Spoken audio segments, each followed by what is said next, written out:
नमस्कार। विश्व साहित्य के फलक पर मानवता का परचम लहराने वाले देश के अद्वितीय रचनाकार गुरुदेव ने ऐसी कोई कल्पना नहीं छोड़ी है जो मनुष्य के मन में सुप्त या जागृत है। अपनी अनगिनत सृष्टि की धरोहर के साथ रविन्द्रनाथ टैगोर ने विश्व भारती के रूप में दुनिया को शिक्षा व्यवस्था का एक बेहतरीन विकल्प दिया। तोता नामक अपनी प्रसिद्ध कहानी में कवि गुरु रविन्द्रनाथ टैगोर ने तात्कालीन आडंबर युक्त शिक्षा प्रणाली पर जमकर कुठाराघात किया है। देखते हैं कि राजा के अशिक्षित तोते को ज्ञान रस में डुबोने की व्यवस्था का क्या परिणाम निकलता है। एक था तोता, वह बड़ा मूर्ख था। गाता तो था पर शास्त्र नहीं पढ़ता था। उछलता था, फुदकता था, उड़ता था, पर यह नहीं जानता था कि कायदा कानून किसे कहते हैं। राजा बोले, ऐसा तोता किस काम का? इससे लाभ तो कोई नहीं, हानि जरूर है। जंगल के फल खा जाता है, जिससे राजा मंडी के फल बाजार में टोटा पड़ जाता है। मंत्री को बुलाकर राजा ने कहा कि इस तोते को शिक्षा दो। तोते को शिक्षा देने का काम राजा के भांजे को मिला। पंडितों की बैठक हुई।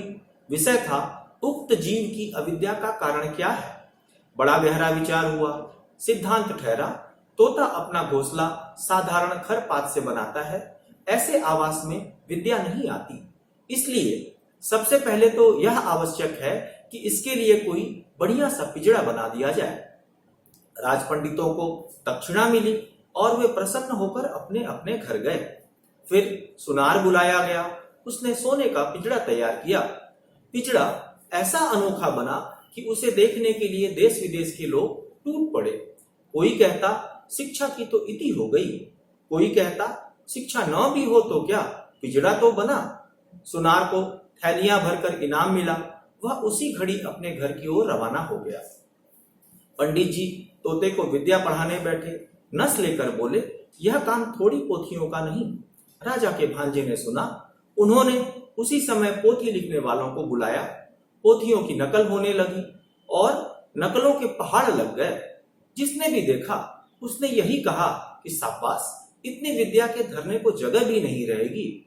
फिर नकल नवीसों को बैलों पर लाद कर इनाम दिए गए। वे अपने घर की ओर दौड़ पड़े। उनकी दुनिया में तंगी का नामो निशान भी बाकी ना रहा। दामी पिंजड़े को देख करने के लिए राजा के भांजे बहुत व्यस्त रहने लगे। इतने व्यस्त कि व्यस्तता की कोई सीमा न रही। मरम्मत के काम भी लगे ही रहते थे। फिर झाड़ू, पोछा और पॉलिश की धूम भी मची रहती थी। जो भी देखता यही कहता कि उन्नति हो रही है।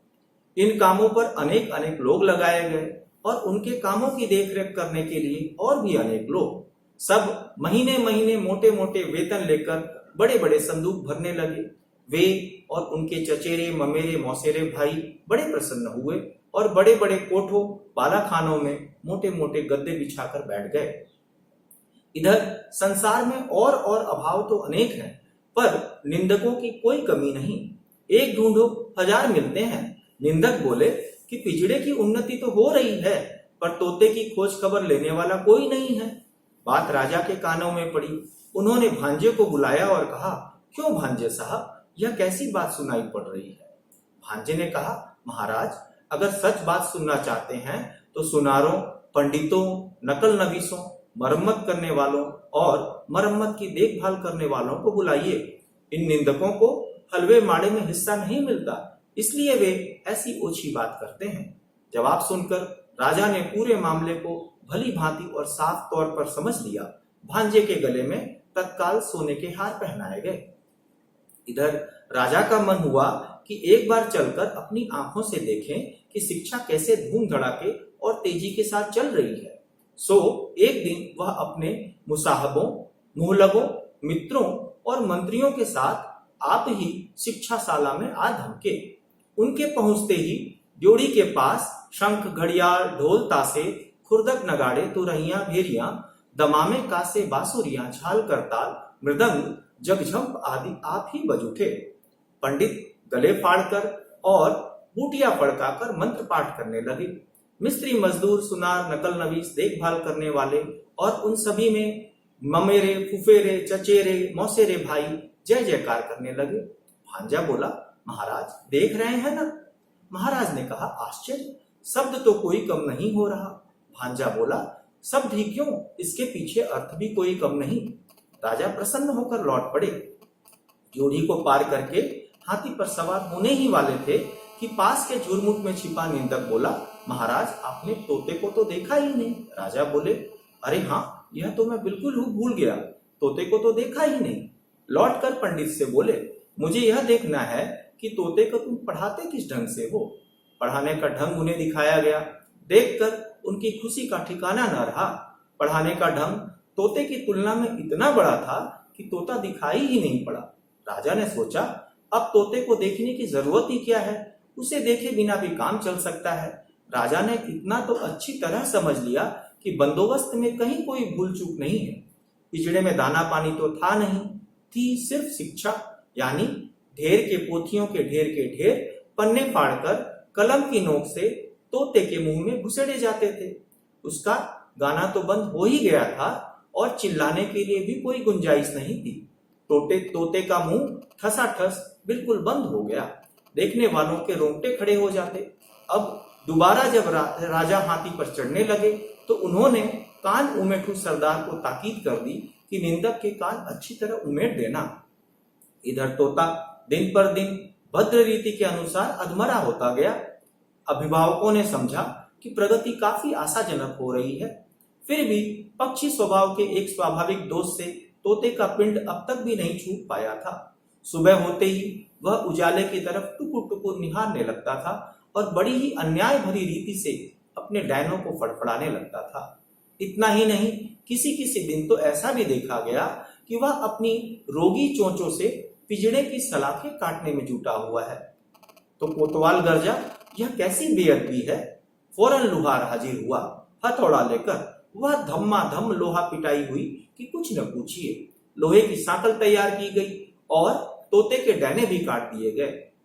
राजा के संबंधियों ने हांडी जैसे मुंह लटकाकर और सिर हिलाकर कहा, इस राज्य के पक्षी सिर्फ बेवकूफ ही नहीं, नमक हराम भी हैं। और तब पंडितों ने एक हाथ में कलम और दूसरे हाथ में बर्छा लेकर वह कांड रचाया जिसे शिक्षा कहते हैं। लुहार की लूसा बेहद फैल गई और लुहारिन के अंगों पर सोने के गहने शोभने लगे। उधर कोतवाल की चतुराई देखकर राजा ने उसे सिरोपा अदा किया। तोता मर गया। कब मरा इसका निश्चय कोई भी नहीं कर सकता। कमबख्त निंदक ने अफवाह फैलाई कि तोता मर गया। राजा के भांजे को बुलवाया गया और पूछा गया, भांजे साहब, यह कैसी बात सुनी जा रही है। भांजे ने कहा, महाराज, तोते की शिक्षा पूरी हो गई है। राजा ने पूछा, अब भी वह उछलता फुदकता है। भांजा बोला, अजी राम कहिए, अब भी उड़ता है? ना, कतई नहीं। अब भी गाता है? नहीं। तो दाना न मिलने पर अब भी चिल्लाता है? ना। राजा ने कहा, एक बार तोते को लाना तो सही, देखूंगा जरा। तोता लाया गया। साथ में कोतवाल आए, प्यादे आए, घुड़सवार आए। राजा ने तोते को चुटकी से दबाया। तोते ने न हाँ की न हूं की।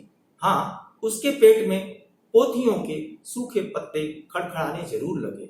बाहर नौ वसंत की दक्षिणी बयार में नौ पल्लवों ने अपने निश्वासों से मुकुलित वन के आकाश को आकुल कर दिया।